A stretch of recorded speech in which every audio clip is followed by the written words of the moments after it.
Hello everybody, this is Police Kieran. I'm just going to be kind of going over exactly what there is in a U.S. Air Force joint first aid kit.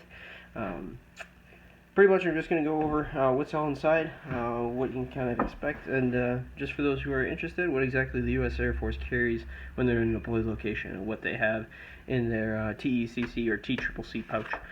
So pretty much what I have right here is, as far as this, is just a DLA issued Tiger Stripe. So Defense Logistics Agency is really what takes care of the Department of Defense, and they kind of issue out all these and give them to us. So this one is, it says right here on their tag, Joint First Aid Kit, U.S. Air Force, expired 6/2021, and was manufactured in October 2016. So as of right now, it's about 3 years old.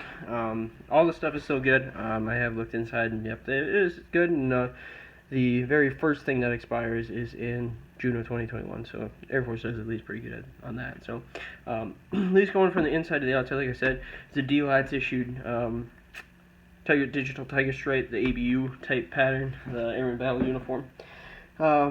Even though over here in a deployed location where I am, Southwest Asia, Middle East, whatever you want to call it, we wear the OCP or the multicam pattern.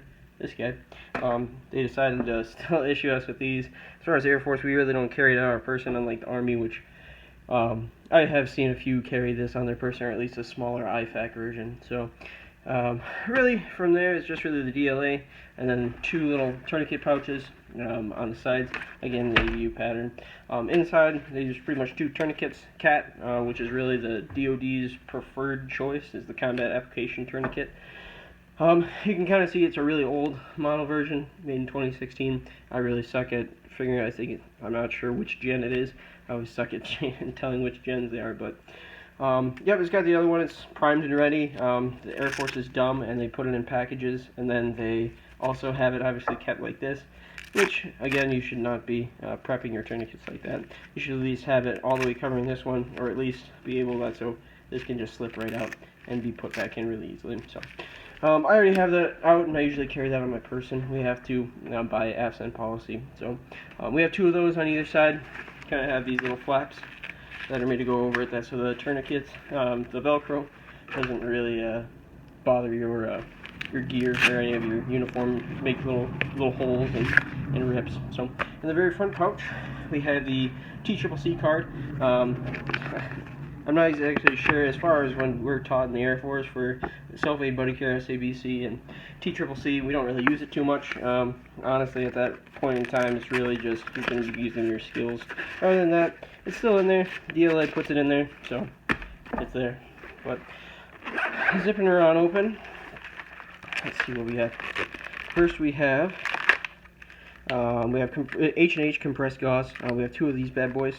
It's 4.5 inches by 4.1 yards stretched, so it's about 4 yards by 4.5 inches long.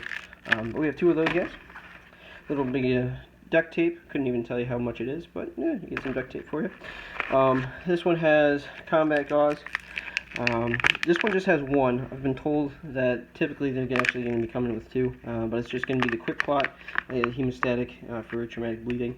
3 inches by 4 yards, so it can be pretty long, but it's really just for packing wounds, packing your joints. Then, other than that, we have two little North American Rescue, ANAR, who makes the same people that make the CAT, but they give it two little gloves. We got over here, we got a hyphen vent chest seal. So this is for if there's a penetrating chest wound or anything like that. It's got the stuff like that. You just have to wipe your person down that you're treating, and then place it down. It's got the three points, so you can actually let air in and out. But yeah, it's comes with that. Other than that, there is also the NPA, the nasopharyngeal airway. Comes with a little lubricant that's a little stapled there. Not sure how. Oh, actually, it's glued. Alright, so good thing that they didn't staple it. That really wouldn't be any good. But yeah, this is what kind of gives it the 6/21. This is the earliest one that is that expires, this lubricant. So I guess that's kind of what drives the expiration date. Other than that, they have two little, pretty much this is just for if there's anything in your eye. Really, this goes over your eye socket. Then you kind of tape it around, make sure whatever's lodged in an eye is just stays there and doesn't move around, cause more damage. So there's 2 of them. I'm not really sure how often you use them, but there's that. Other than that, there's a little tiny Sharpie that kind of goes in there. That's probably for marking your time for your tourniquet, and or marking the head for tourniquet if that's what is taught. As far as military-wise, I don't think at least Air Force-wise, they don't really teach you a certain way. I've been taught as far as law enforcement to mark the head rather than the little time tourniquet. But again, it's individual's choice. Other than that, is dry scale burn dressing, super combat karate. Again, at H&H, same people that make this guy over here for our compressed gauze. So it's a burn dressing.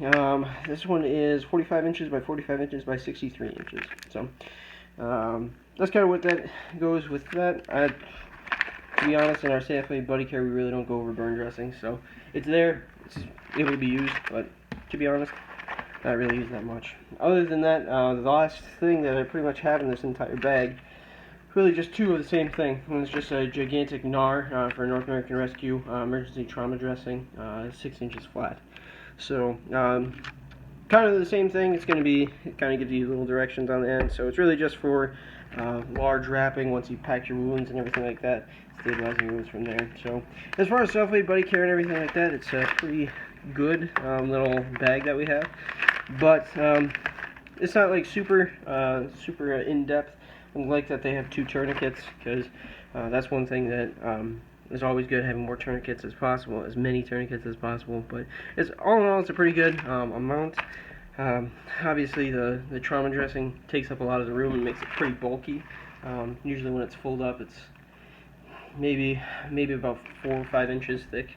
So it can get pretty bulky, and that's probably why people don't really carry it on them. So, but other than that, that's kind of basically what's all inside, at least a U.S. Air Force Joint Force first aid kit. So, hope you enjoyed. Make sure to follow me on Instagram, police_gear_nut. Otherwise, subscribe, and hope you enjoyed.